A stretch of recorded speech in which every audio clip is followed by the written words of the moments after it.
tudo bem? Começa agora mais uma edição do Boletim Unesp Notícias e hoje a gente vai falar sobre o caso do estudante universitário lá de Brasília que foi picado por uma cobra da espécie Naja, cuja criação é proibida no Brasil. O fato reacendeu a discussão sobre a questão do tráfico de animais silvestres e também mostrou a importância da ciência, já que o estudante só não morreu graças a uma única dose do soro antiofídico para a Naja que existia aqui no Brasil. Para falar um pouco sobre este assunto, estão aqui com a gente os pesquisadores do CEVAP, o Centro de Estudos de Venenos e Animais Peçonhentos da Unesp em Botucatu, os professores Benedito Barraviera e Rui Seabra. Professores, obrigado por participar aqui com a gente. É um prazer, Júlio. Estamos à disposição. Obrigado, Júlio. À disposição. E também está aqui com a gente o zootecnista e ex-diretor do Zoológico de Bauru, Luiz Pires. Ele esteve à frente aí do Zoo de Bauru por mais de 30 anos. Luiz Pires, também obrigado por aceitar o nosso convite. Eu que agradeço essa oportunidade, Júlio, até para que a gente possa falar um pouco desse triste episódio, né, que nós acabamos de vivenciar aqui no nosso país. Infelizmente, o episódio já esperado, né, um dia iria acontecer. Com certeza. E para a gente iniciar, então, o nosso bate-papo, eu vou aqui exibir um vídeo que foi enviado diretamente para nós, da TV Unesp, pelo médico e pesquisador Jean-Philippe Chipot. Ele mora lá na França e é um dos principais nomes, um dos principais especialistas na questão de serpentes, especialmente da Naja, né, que foi o caso ocorrido aqui no Brasil. Então, vamos acompanhar um pouco o que diz o Chipot e depois a gente volta a debater o assunto. Me llamo Jean-Philippe Chipot y soy director de investigación en el Instituto de Investigación para el Desarrollo, una organización de investigación pública francesa. Soy médico y doctor en salud pública. He trabajado durante mucho tiempo en África y América del Sur. Actualmente estoy en el Instituto Pasteur de París. Mi trabajo consiste principalmente en validar el tratamiento profiláctico o curativo contra las enfermedades tropicales. Es dentro de este marco que estudio animales venenosos, sus venenos y el manejo del envenenamiento durante 40 años. Por lo general, especialmente en países tropicales, las mordeduras de serpiente ocurren durante el trabajo agrícola en las zonas rurales. Esto representa más de los 95% de los envenenamientos que ocurren en el mundo, o alrededor de 3 millones por año. Al contrario, en los países industrializados, las mordeduras de serpiente se producen durante actividades recreativas como juegos, picnics, caminar, trotar, etc. En los últimos 50 años, la atracción de la población por animales exóticos, a menudo peligrosos, ha aumentado. Este es el caso en los Estados Unidos y Europa, pero también en otros países como México, Sudáfrica y Brasil. No conozco la legislación en Brasil, pero en Europa, en Francia en particular, las regulaciones autorizan a las personas a mantener serpientes venenosas en el hogar bajo ciertas condiciones, como por ejemplo recibir capacitación y demostrar que hay la capacidad de tratamiento cerca del hogar. Entonces, la mordedura en São Paulo de una persona por una Naja cautia, una especie asiática muy venenosa, no nos sorprendió. Este tipo de evento no es infrecuente en Francia, donde hay más o menos 100 ganaderías de serpientes venenosas. Sin embargo, hemos tomado las medidas apropiadas para manejar estos casos, en particular un centro de llamadas telefónicas para informar médicos de la actitud adecuada en caso de mordedura y mantener un stock de antivenenos según las especies exóticas reportadas en el país. Las especies del género Naja tienen un veneno rico en neurotoxinas que paralizan los músculos respiratorios y causan la muerte por asfixia en pocos minutos. El envenenamiento es progresivo, con, por ejemplo, alteraciones de la sensación al nivel de la mordedura, luego una parálisis de los músculos de la cara, con la caída de los párpados, la imposibilidad de abrir la boca por completo, la incapacidad de hablar y tragar saliva, antes de paralizar la respiración, por supuesto. Toma de 1 a 6 horas, dependiendo de la cantidad de veneno inyectado por la serpiente. Son los mismos síntomas que el envenenamiento por una serpiente coralina de Brasil. Entonces, los médicos brasileños conocen el tratamiento de este tipo de envenenamiento. La mejor prevención es, por un lado, conocer los lugares donde se guardan las serpientes venenosas y también conocer las especies. Y, por otro lado, informar a los hospitales cercanos a estos lugares y dándoles accesos a los antivenenos correspondientes. El tráfico de animales salvajes es muy alto y difícil de controlar. Prohibirlo no es la respuesta, porque refuerza la naturaleza oculta y fraudulenta del comercio de animales. Es mejor regularlo para saber cuántos, dónde están los animales venenosos y quién los tiene. Entonces se hace posible tomar medidas para mejorar la atención. Muchas gracias. Bom, convidados, a gente viu aí, né, a fala do médico Chipot, né, traz alguns dados interessantes sobre como funciona lá na França, sobre o número de casos, né, de picadas de serpente ao redor do mundo, fala as características, né, desses casos nos países tropicais, né, bem diferentes desses casos muito mais raros lá na Europa, enfim. Se vocês quiserem comentar alguma coisa em cima do vídeo do Chipot, fiquem à vontade, o espaço está aberto.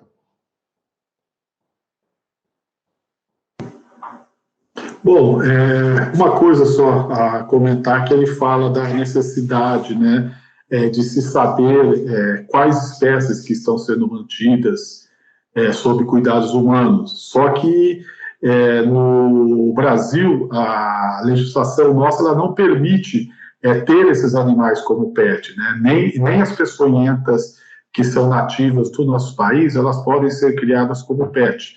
Então, isso já diferencia muito essa possibilidade, né, de você saber o que é mantido, porque, na realidade, o que a gente vê é que a manutenção como pet são todas elas irregulares perante a lei, né? Então, aí já teria uma diferença muito grande, porque, apesar de nós sabermos essa proibição, você navegando pelas redes sociais, você vai ver aí um número absurdo, né, tanto das espécies brasileiras como das espécies exóticas, e lembrando também que nós temos um problema sério, que são as espécies brasileiras exóticas ao ecossistema local, né? Então a gente sabe que tem pessoas aí com espécies que são venenosas fora do seu ambiente de ocorrência natural, que também pode acarretar um problema quase igual ao que a gente teve com a Naja, né? Se alguém for picado aqui no sul por uma surucucu, ele não vai ter também o antídoto disponível na rede hospitalar, porque não é uma serpente de ocorrência natural aqui na nossa região. Então, é realmente uma diferença muito grande dos países, tipo da Europa ou Estados Unidos, onde a criação desses animais ela é legal, né? Então, aí realmente a pessoa pode ter esse animal, tendo aí as suas doses de vacina, de soro. Professor Rui? Bom, o professor Chipot citou um ponto importante, o Luiz aí deu continuidade, que é a questão da regulamentação, né? Ele colocou que seria importante regulamentar isso. Como o Luiz disse, no Brasil isso não é permitido. No entanto, a gente sabe que essa máfia da venda ilegal de animais hoje, ela gira em torno de 3 bilhões de reais por ano, ou seja, é muito dinheiro, ela está entre os maiores tráficos aí, junto com o tráfico de drogas, tráfico de armas, tráfico de seres humanos, né? São cerca de 38 milhões de animais tirados da natureza anualmente e cerca de 80% destes são aves, né? O Brasil precisa realmente de uma legislação mais forte, porque simplesmente proibir não está resolvendo o problema, né? As multas muitas vezes são aplicadas, às vezes essas multas são revertidas em trabalhos sociais apenas, ou pagamento de cestas básicas, e isso não impede as pessoas de continuarem realizando essas atividades fraudulentas. Professor Benedito, fique à vontade. Só um pequeno comentário em cima da fala do professor Chipot, que é das autoridades mais mundiais, né, mais competentes na área, porque ele trabalhou durante muitos anos na África e na Bolívia, inclusive ele fala disso no início da fala. Mas uma coisa que chama atenção e que precisa só comentar, que é o problema do envenenamento por naja ser muito parecido com o envenenamento da coral no Brasil. As corais venenosas no Brasil, elas apresentam um quadro clínico muito parecido com o da naja, ou seja, o veneno das corais ele é neurotóxico. E aí, o detalhe que eu queria colocar é que o soro contra a picada de coral não neutraliza o veneno de naja. Isso foi mostrado pelo Vital Brasil, no século XIX, que o antiveneno tem que ser específico para determinada espécie de serpente. Era apenas esse comentário que eu queria reforçar, porque senão as pessoas ficam com a ideia de que o soro anti-elapídico, que é o soro para picada de coral, possa, eventualmente, tratar um indivíduo picado por naja. Não, muito bom, bom alerta, professor. Antes da gente entrar, então, de fato, nessa questão do soro, da produção, que vocês do SEBAP também podem falar com mais clareza sobre esse assunto, vamos continuar um pouco nessa questão do tráfico. Eu volto aí com o Luiz, você que milita também bastante nessa área, né? Como que você vê, então, essa questão da legislação no Brasil? É falta de legislação? É falta de fiscalização? O que falta para que esse tráfico que o professor Rui falou, que é tão imenso no Brasil, diminua, pelo menos? O que falta aqui, nós podemos dizer, é uma questão mais de seriedade, né? A parte de legislação, ela já está posta aí, né? No caso específico das serpentes, as venenosas, elas são proibidas de serem mantidas como PET, porém, para institutos de pesquisa e de zoológico, elas podem ser mantidas, né, desde que tenha um soro específico contra a espécie que é mantida em quantidade suficiente, né, dentro do local onde ela é mantida, ou no município que se encontra esse instituto, esse criador científico, ou esse zoológico. Porém, o que a gente tem assistido é justamente essa evolução na manutenção desses animais como PET. Os jovens, geralmente, eles começam aí com outras espécies não peçonhentas, né, como jiboia, ou mesmo como outras oriundas de contrabando, como as corn snakes hoje, que estão aí aos milhares, e numa evolução, né, eles vão se achando muito capacitados a manejar esses animais, eles têm sucesso na reprodução desses animais e passam a procurar o desafio maior, que são as serpentes venenosas, e infelizmente a gente assiste alguns programas em televisão, ou mesmo a gente assiste aí em vídeos no YouTube, mostrando uma manipulação teoricamente muito fácil, né, desses animais, e com um certo grau de responsabilidade que, para mim, beira até a loucura, né? Essa mania hoje de se manejar esses animais com as mãos e sem a utilização aí no mínimo, os tradicionais ganchos, né? Isso parece estar sendo agora um novo jogo dessa molecada, né? Tipo aí como foi já no passado, aquelas histórias aí de andar pelas estradas à noite a mais de 200 por hora com o farol aí desligado, ou mesmo se a gente voltar lá atrás, a brincadeira com a roleta russa, né?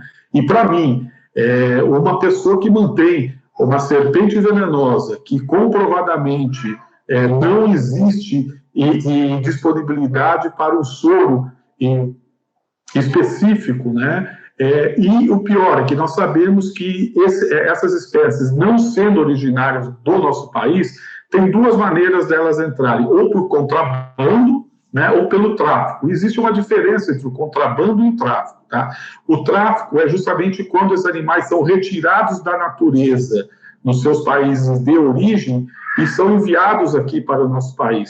E o contrabando são animais criados legalmente em outros países, porém que entram no nosso país de forma irregular. Então, o que a gente assiste hoje, na realidade, na maioria desses casos, é contrabando, né? Porque a gente vê que são animais já com padrão de cores já e diferentes dos seus padrões originais em suas áreas de ocorrência, e isso até porque, em muitos países, a criação é liberada, né? E nesses países, os répteis, desse modo de vida que nós vivemos hoje, né, eles oferecem até alguma vantagem, né, sobre os tradicionais animais de companhia, né, porque os répteis, e não precisa alimentá-los todos os dias, né, a limpeza do local desses animais, ela não precisa ser feita diversas vezes ao dia. Então, ele é uma espécie que, teoricamente, seria mais fácil de ser mantida em cativeiro. Se bem que as pessoas acham que porque é réptil, ele não precisa ter os seus cuidados básicos, né, como oferecimento de fonte de calor, como oferecimento de fonte de umidade, o que, no fim, deixa até quase mais complicado. Mas a gente vê que, como lá fora se criam muitos desses animais, eles acabam, então, sendo encaminhados para o contrabando, e, como eu disse, basta uma procura nas redes sociais e você vai achar uma centena de grupos, né, específicos de criadores dessas espécies. Isso já foi demonstrado já em alguns trabalhos, né, mostrando aí o número de imagens de outras espécies que, sabidamente, estão na mão de particulares. Eu lembro, enquanto eu estava no zoológico, algumas vezes, algumas ligações bem estranhas que a gente recebia. Olha, eu vi uma cobrinha mais ou menos assim, papá, e o que a gente via na realidade era uma tentativa de confirmação da espécie que a pessoa estava mantendo em casa. Então, essa é uma realidade, né, que a legislação, apesar dela proibir, porém, tem todos os benefícios e relaxamento que a gente assiste em todas as leis nossas, né? Como já foi dito, pode ter uma multa aí de R$5.000 por introdução de espécies sem autorização do órgão incompetente, mas se a pessoa é primária, isso aí vai ser passado aí para ser uma doação de 3 ou 4 cestas básicas, ou 1 hora de trabalho e voluntário, e nada mais vai acontecer, e a bucha fica com quem vai ser obrigado a receber esse animal, como nós estamos vendo hoje com o zoológico de Brasília, que teve que receber não só essa naja, como também uma víbora, né? Mesma coisa também, sem ter o soro específico. Eles estão lá agora com um grande problema, até que o órgão incompetente deu o destino legal para essas espécies. Ô, professor Rui, vocês que lidam, né, no dia a dia com estudantes universitários na Unesp, uma das coisas que chamou a atenção desse caso é que era uma coisa de caso pensado. Ele era um estudante universitário lá em Brasília, ele sabia o que estava acontecendo, sabia dos crimes, sabia de todos os riscos, da questão de não existência do soro antiofídico para essa naja, quer dizer, na verdade, existência de apenas uma dose. Como que é no dia a dia lidar com esses estudantes que ali, como o Luiz falou, às vezes se fascinam com essa questão de lidar com esses animais peçonhentos, mas como fazer uma educação correta para que eles façam isso, todo esse manejo apenas dentro dos laboratórios, dentro da universidade? Bem, esse é um ponto bastante difícil, porque os estudantes que normalmente migram para essa área são aqueles estudantes apaixonados, né, por animais silvestres, animais selvagens, e você, quando conversa com eles, numa primeira entrevista, você vê os olhos desses estudantes brilhando, que dizem que desde pequenininhos gostavam desses animais, se sentem apaixonados e gostariam de trabalhar na área, né? Logicamente que isso começa a passar a ter a vontade de ter também nos seus lares esses animais. Realmente aqui no Brasil isso não é permitido, ao contrário de outros países, e acidentes graves podem acontecer. Nós seguimos no CEVAP rígidos protocolos de operação para todos os setores que nós temos, né? Todos os nossos animais são microchipados, então nós temos um controle muito grande dos animais para que nenhum estudante se sinta à vontade para levar um animal desse para casa, né? Então nós temos um controle rígido em cima disso. Logicamente, acidentes podem acontecer, mas os nossos cuidados, o treinamento que nós damos aos estudantes são bastante eficazes nesse sentido, e aulas de ética, de prevenção de má conduta científica são constantemente realizadas em nosso grupo para que a gente evite esse tipo de ocorrência. O professor Benedito, quiser, então, aproveita também o espaço para falar um pouquinho da atuação do CEVAP, né? Como que ele funciona, o que vocês desenvolvem lá, e também entrando nessa questão das cobras, quais são as espécies que vocês têm o soro antiofídico para todos ali, como que é o funcionamento do CEVAP? Bem, o CEVAP, desde que foi criado em 1993, ele tinha por missão estudar as toxinas dos animais peçonhentos com o objetivo de extrair possíveis moléculas candidatas, né, para se produzir medicamento. Essa sempre foi a missão do CEVAP, que era fazer, na época nós não sabíamos que era isso, porque não existia esse termo, né, fazer ciência translacional, ou seja, de descobrir a molécula na bancada, né, do laboratório, desenvolver essa molécula e chegar até o paciente no hospital. Isso é hoje chamado de medicina translacional, ciência translacional. Então, essa era a missão básica do CEVAP. Para poder implantar uma missão dessa a partir de toxinas de animais peçonhentos, você precisava ter os animais em cativeiro. E para isso nós tivemos que pedir autorização à IBAMA, e a gente tem essa autorização hoje, nós somos hoje um criatório científico do IBAMA, nós prestamos relatórios anuais, todos os animais, como o professor Rui disse, são microchipados, e a gente tenta fazer um controle rigoroso em cima disso, mediante protocolos desenvolvidos ao longo de todos esses anos. Hoje nós temos, basicamente, no nosso plantel, serpentes do gênero Botrops, que são as jararacas, e crotalos, que são as cascavéis. Nós, quando recebemos corais venenosos, nós enviamos para o Instituto Butantan, porque eles utilizam essas serpentes para a produção do soro antilapídico. Então, normalmente, nós não ficamos com essas serpentes aqui, até para colaborar com o Instituto Butantan na produção dos antivenenos.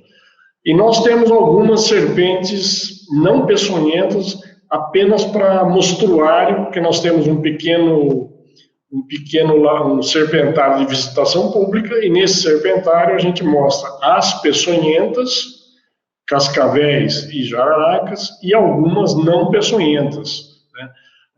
Principalmente as jiboias. Então essa é a missão básica do CEVAP, fazer ciência translacional, da bancada ao paciente.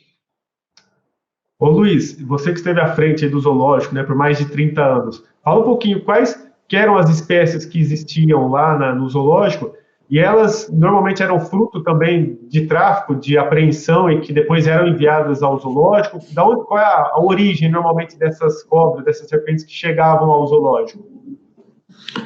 No nosso caso, o objetivo da exposição nossa era mais educativa, né? Os animais eram geralmente oriundos de entrega voluntária, uma vez que pela legislação os zoológicos só podem receber animais selvagens de órgãos de fiscalização, né, ou de outras instituições devidamente regulamentadas. A exceção fica só por conta das serpentes, né? São a única classe que nós podemos receber direto da população são as serpentes. Então, nesse caso, é muito comum, quando algumas dessas serpentes aparecem no quintal das residências, ou mesmo nas propriedades rurais, aquelas poucas pessoas que antes de matar, né, o que é mais comum, elas se preocupavam em pegar esse animal vivo, eles acabavam encaminhando para o zoológico. E lá, então, a gente mantém mais as espécies que são da nossa região, e as venenosas a gente tinha por meios, a gente encaminhava justamente ao CEVAP. Né? Então, o nosso objetivo maior era tirar as lendas em cima desses animais, era criar também um respeito da população em cima desses animais e, principalmente, educar na questão dessa diferenciação, né? Por incrível que pareça, ainda tem aquelas pessoas que acreditam naquelas lendas que cabeça triangular é cobra venenosa, que cabeça mais cilíndrica não é venenosa, que olho em fenda é venenoso, que os anéis que a cascavel tem quer dizer idade, que a sucuri come boi. Então, todas aquelas lendas, então, a gente tinha na nossa exposição uma maneira de, através de cartazes internos e de monitoria, né, mostrar a realidade desses animais, mostrar a importância do ecossistema que esses animais têm, né, e também mostrar os cuidados que tem que ter no caso de envenenamento acidental, né, porque o que a gente vê ainda também são muitas lendas em cima disso, né, que se for picado por uma serpente, colocar teia de aranha em cima do local que picou, de tomar criolina, urina de égua, aquelas coisas e tal, que a gente vê por um desconhecimento, né, e também por aquilo que é passado de gerações. Então, esse era o objetivo do nosso manejo lá no zoológico, né, buscando tirar toda essa visão errada que tem sobre as serpentes, né? Então, esse era um grande objetivo que a gente atinge muito bem lá, principalmente com as monitorias, né?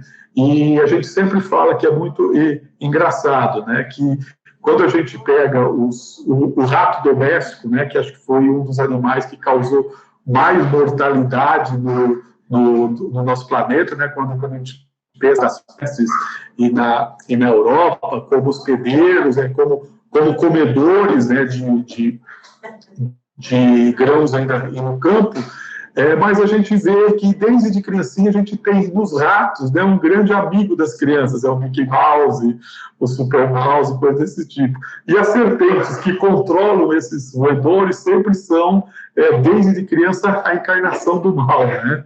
Então, acho que já começa lá desde quando a serpente é que resolve oferecer a maçã para Eva, né, nos expulsando de um paraíso e colocando num planeta maluco como esse que a gente vive hoje.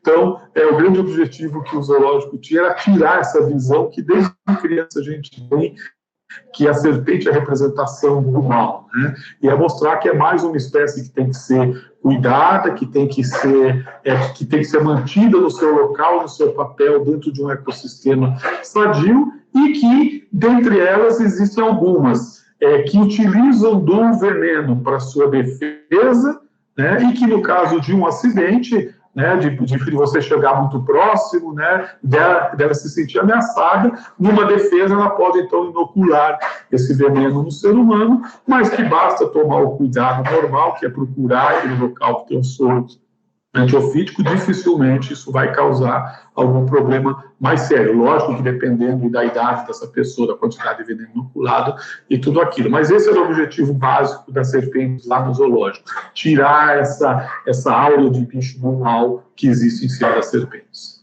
Por falar em soro, né, que o Luiz está falando aí, soro antiofídico, Rui, vocês no CEVAP, você encabeçou aí, né, a produção do soro antiapílico, né, um soro inédito no mundo. Fala um pouquinho, qual é a dificuldade, quais são as etapas da produção de um soro para a picada de algum animal venenoso? Fala um pouco mais sobre a ciência, né, de fato, que existe por trás disso tudo. Bom, o Brasil, isso é um motivo de orgulho para todos nós, ele tem um protagonismo muito grande na questão da soroterapia em nível mundial, né? O Dr. Vital Brasil, que morou aqui em Botucatu, entre os anos de 1895 e 1897, realmente ele descobriu essa especificidade do soro, né, mostrando que o soro de cascavel só serve para neutralizar o veneno de cascavel e o soro de jararaca só serve para neutralizar o veneno de jararaca. O professor Benedito colocou muito bem essa questão do soro antilapídico, não neutralizar o veneno de naja. E hoje o soro ele é produzido principalmente por 3 laboratórios públicos, né? O Instituto Vital Brasil em Niterói, no Rio de Janeiro, e o Instituto Butantan em São Paulo. Esses 2 fundados pelo pesquisador, pelo médico Vital Brasil, e pela Fundação Ezequiel Dias em Belo Horizonte. Existe também um centro em Curitiba, né? Que produz um pouco de soro antibotrópico e envia para o Butantan para invase. São esses institutos públicos que produzem cerca de 600 mil doses hoje ao ano de soros antiofídicos diversos, né? E também soros contra aranhas, escorpiões, lagartas, soro antitetânico, soro antirrábico, antidifitérico.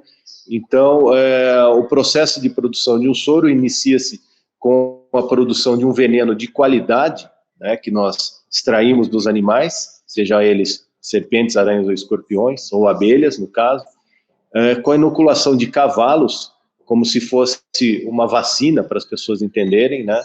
Nós inoculamos pequenas quantidades de veneno nesses animais, e eles respondem imunologicamente, ou seja, eles produzem anticorpos como nós produzimos anticorpos a uma vacina. Só que daí nós tiramos o sangue desses animais, que contém esses anticorpos, purificamos e invasamos para consumo humano, ou seja, então o que nós recebemos quando tomamos um soro são anticorpos produzidos em cavalos aqui no nosso país. Professor Benedito, quiser, né, complementar um pouco a fala do professor Rui, falar um pouco do orgulho, né, que é hoje estar no CEVAP, e também falar um pouco, né, como que você, aí um professor, pesquisador, que segue todos os protocolos, que lida com animais peçonhentos, como você recebeu esse caso, né, da picada da naja? A primeira complementação em relação ao soro antiapílico que o professor Rui desenvolveu,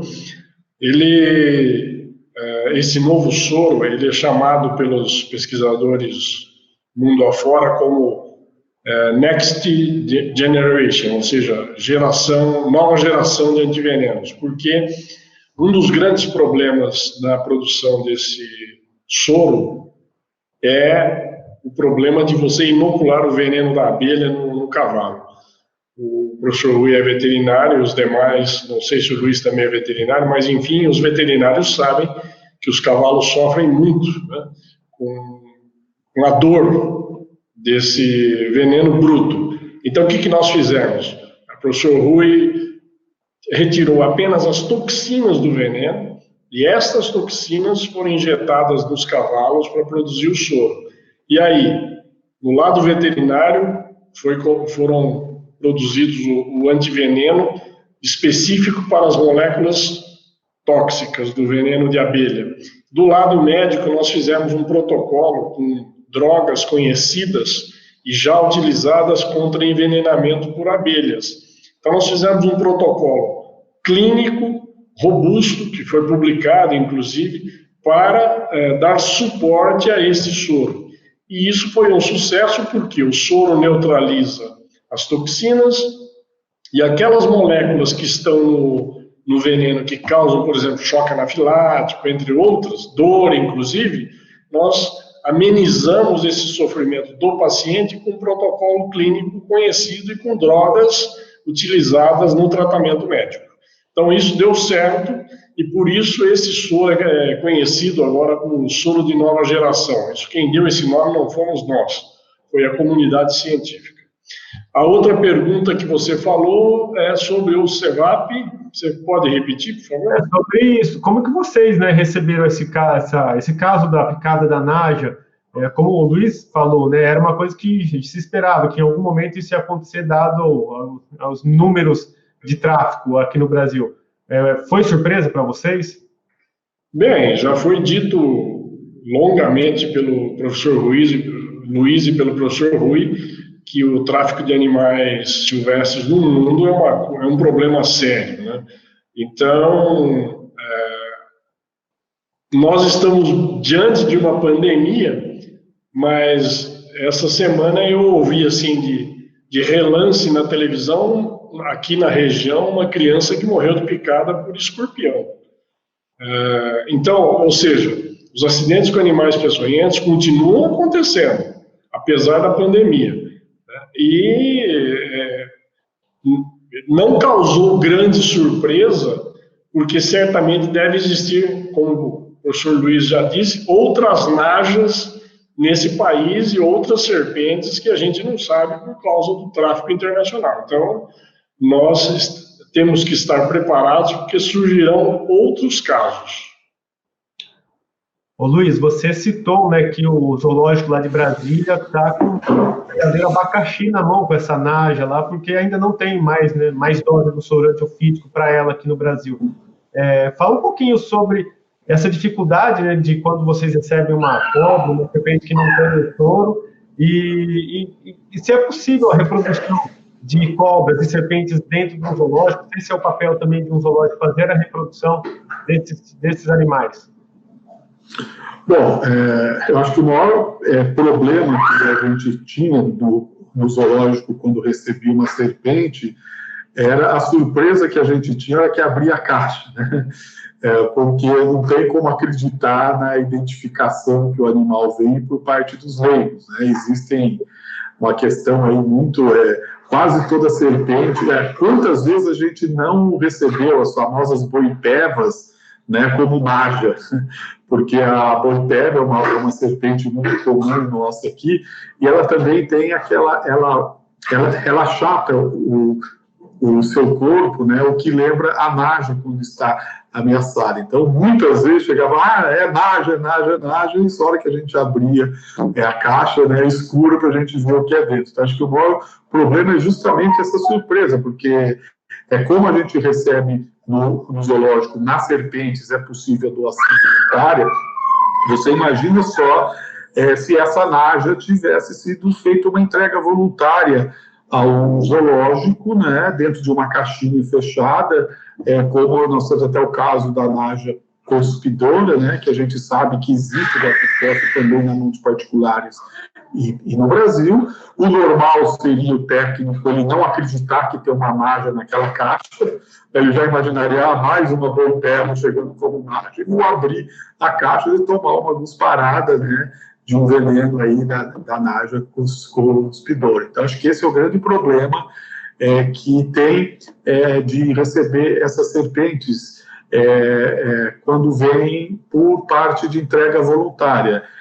Que você só vai saber realmente o que você tem, né, depois que você tiver o acesso visual a esse animal. Então, é um perigo, realmente.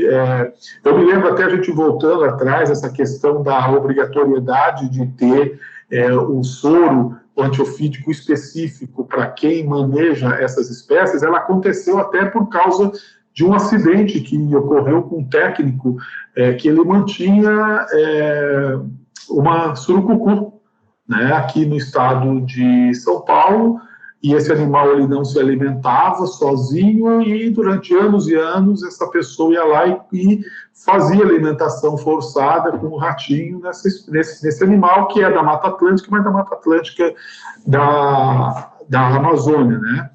E o que aconteceu é que num belo dia ele foi colocar o ratinho, escorregou a mão da pinça e acabou se acidentando e teve que ser encaminhado imediatamente lá para São Paulo. E quando ele chegou lá, felizmente, como aconteceu com essa Naja, o Instituto Butantan tinha algumas doses a mais de reserva desse soro, que não é distribuído na nossa rede de atenção, porque não é uma espécie local. Então, quando aconteceu isso, imediatamente o IBAMA foi notificado pelo Instituto Butantan a esse respeito, né? E não existia uma legislação em cima disso, e aí sim que o IBAMA criou essa legislação. Então, que se algum instituto de pesquisa, algum criador científico, algum zoológico quiser manter alguma serpente peçonhenta, terá que ter também à disposição uma quantidade X, né, desse soro dentro do seu período de validade, para algum acidente como esse. Então, esse é um problema muito sério. Com relação à reprodução dessas espécies sob cuidados humanos, sim, ela é possível, porém, os zoológicos, eles fazem essa reprodução dentro de planos, né? Ou seja, para que vai se fazer a reprodução dessas espécies? Existe um plano de pesquisa, é uma espécie que é vulnerável, é uma espécie que precisa se conhecer mais a biologia, o comportamento, e aí sim, então, você parte para a reprodução. Mesmo assim, no zoológico de Bauru, do tempo que eu fiquei lá, nós tivemos uma série de reprodução, né, dessas espécies que chegavam e que eram ali mantidas. Então, a reprodução não é uma questão difícil, não, eu posso dizer que até relativamente fácil, e basta ver, né, que essa reprodução é que sustenta lá fora, né, esse comércio legal que existe dessas espécies, e aqui dentro também sustenta esse hobby ilegal, né? Se a gente vê essas corn snakes aí, elas já estão separadas em padrão de cores, enormes, a variação que tem de padrão de cor dessa cobra americana, que no Brasil é uma loucura. Tudo isso já dá reprodução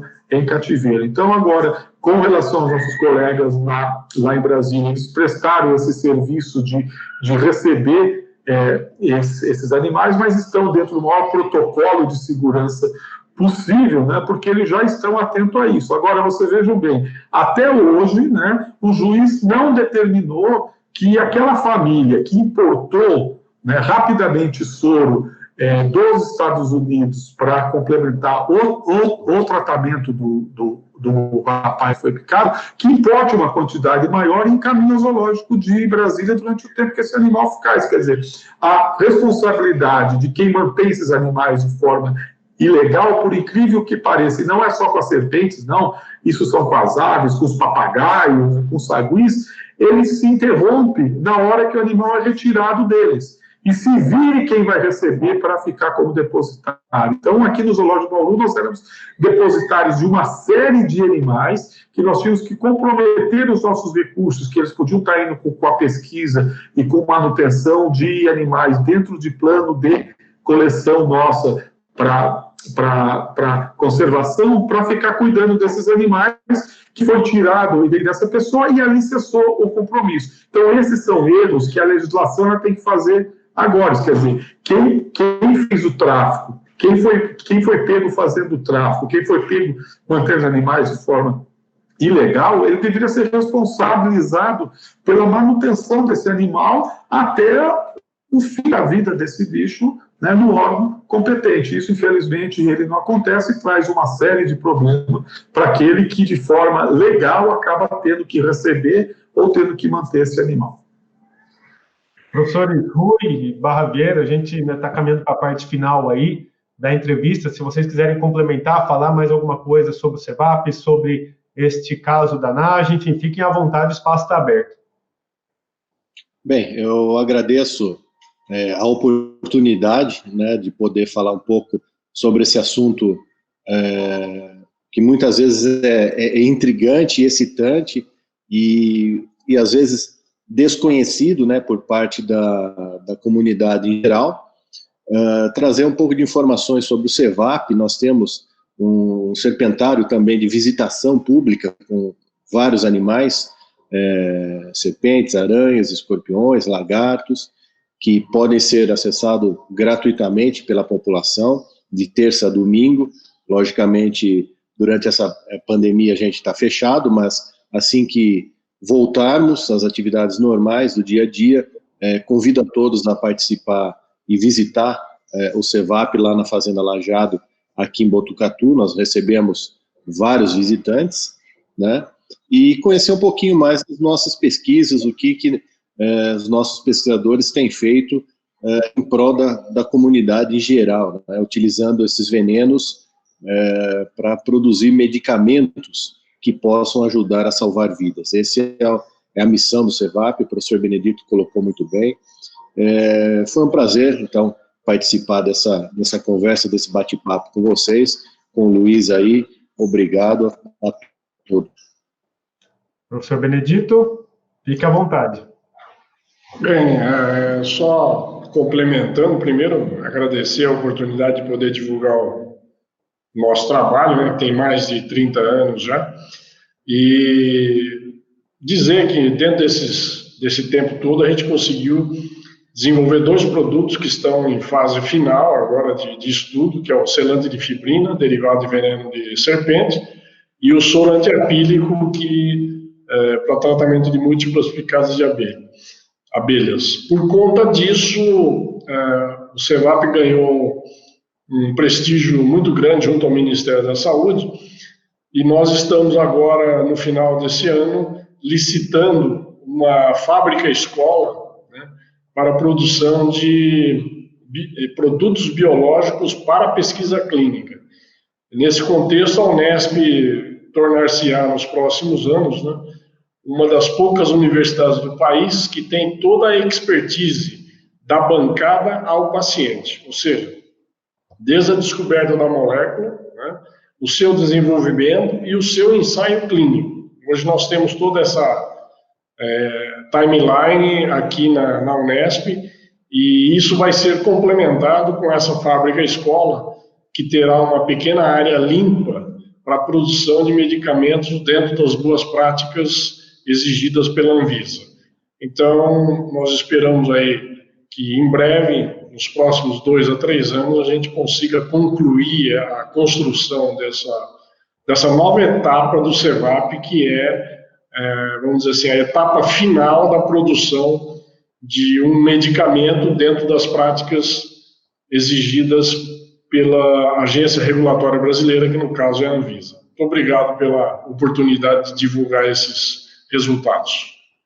Muito legal, professor. Parabéns a todos vocês aí do CEVAP. E Luiz Pires, também agradeço demais a sua contribuição aqui, né, com as suas reflexões, com a sua vivência aí como zootecnista e como ex-diretor do zoológico.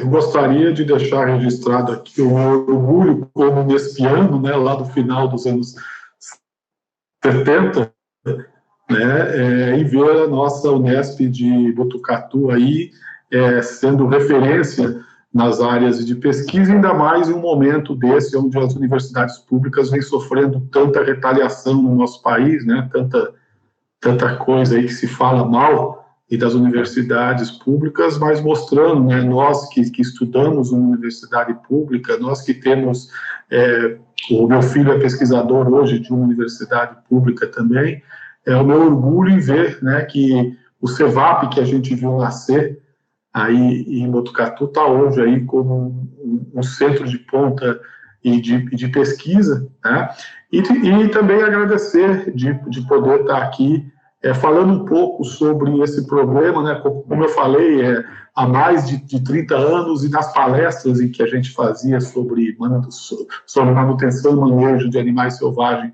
sobre cuidados humanos, a gente sempre citava que um dia nós iríamos acompanhar em rede nacional alguma pessoa morrendo pela falta de um soro específico contra uma serpente venenosa que não fosse brasileira. Felizmente, isso não aconteceu dessa vez, até porque o Instituto Butantan tinha um soro por uma pesquisa que ele tinha feito com algumas najas, fruto também de apreensão, né? Então, não é o primeiro caso de apreensão dessa naja. Felizmente, nós não assistimos, mas acho que isso serve, sim, de uma reflexão muito grande, principalmente para os pais dessa garotada. Eu acho que se esses estudantes, se esses garotos têm isso como hobby, e não tem ainda, até pela sua juventude, pelo seu ímpeto, né, aquela responsabilidade que os mais velhos aprenderam a ter, né, com o passar dos anos, mas que os pais desses jovens coloquem limite nisso. Eu acho que a gente quase viu a tragédia ser muito maior. Você imagina se aquele outro estudante que retirou e colocou essa naja próximo a um shopping, né? Se aquela caixa tivesse sido aberta, se aquela naja tivesse escapado e tivesse causado mais acidentes, será que os outros teriam dinheiro para importar essa dose de soro, né? Então, quer dizer, você vê que ali se desenhou algo que poderia se tornar uma tragédia muito maior, né? Felizmente, a tragédia ficou só no rapaz, parece que, inclusive, pelo que se fala, acho que ele teve muita sorte, acho que nem sequelas séria nesse momento está sendo visto, mas acho que é um grande alerta, e a gente já começou a ver a partir daí uma entrega muito grande, só que me preocupa muito também, em cima desse medo do que aconteceu, as solturas desses animais para não serem punidos. Então, a gente sempre tem que lembrar as pessoas do papel da entrega voluntária.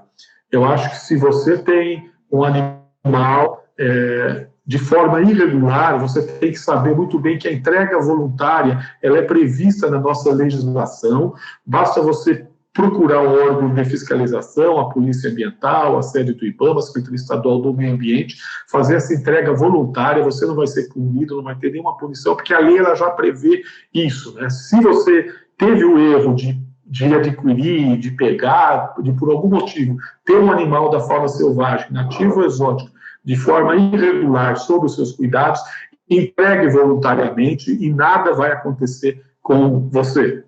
Porém, nunca solte um animal desse em vida livre. O estrago pode ser muito maior ou pode ser de proporções que nós não temos nem como mensurar isso hoje. Então, de forma nenhuma, solte o animal, procure um órgão de fiscalização, faça a entrega voluntária e nada vai acontecer com você. Tá bom? E muito obrigado, estamos aqui à disposição, né? Ainda mais durante essa época de isolamento e social, é muito bom a gente ter essa oportunidade de estar aqui com pesquisadores aí da capacidade, né, do professor Benedito e do professor Rui, e também de você, Júlio. Muito obrigado. Legal, gente. Obrigado mesmo. Fiquem em paz e fiquem protegidos. Até mais.